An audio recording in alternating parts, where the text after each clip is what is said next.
আবার জুলুম, আবার অত্যাচার, আবার অবিচার, আবার আগুন, আবারও খুন, আবারও দখলদারি, আবারও চাঁদাবাজি। না, এই কারণেই আবু সাইদ রক্ত দেয় নেই, এই কারণেই মুগ্ধ রক্ত দেয় নেই, এই কারণে আমাদের হাজারো সংগঠনের ছেলেরা জীবন দেয় নাই, এই কারণে এদেশের মানুষ বন্ধ হয় নাই, এই কারণে এদেশের মানুষ রাস্তায় ঝাঁপিয়ে পড়ে নাই। আমরা আগুন সন্ত্রাস বন্ধ করতে চাই, আমরা জুলুম বন্ধ করতে চাই। আজকে দেশের স্বাধীনতার বয়স 52 বছর।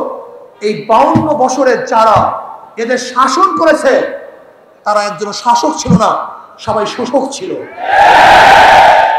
যারা 52 বছর এদের শাসন করেছে তারা জনগণের কল্যাণে কাজ করে নাই, নিজেদের দল এবং নিজের কল্যাণে কাজ করেছে।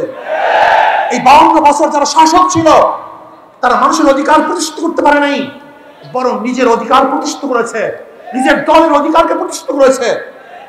এরপরে আবার আন্দোলন হলো, এই 24 সনে আন্দোলন হলো। আপনারা আন্দোলনে শরীক ছিলেন, মনে রাখতে হবে বৈষম্য বিরোধী আন্দোলনের ছাত্রদের প্রথম ভূমিকা ছিল। পরবর্তীতে এই আন্দোলন শুধু ছাত্র ছিল না, এদেশের আপামর জনসাধারণ, পুরুষ মহিলা, শ্রমিক, কুলি, মজদুর, তাঁতি, মাদ্রাসার ছাত্র, স্কুলের ছাত্র, কলেজের ছাত্র সহ সমস্ত মানুষ ঝাঁপিয়ে পড়েছে। আমরা মাঠে থেকে সশরীরে নেতৃত্ব দিয়েছি, এই শেখ হাসিনার জুলুমের বিরুদ্ধে আন্দোলন করেছি। আমরা আবার স্বাধীনতা পেলাম, কিন্তু আমরা কি দেখলাম?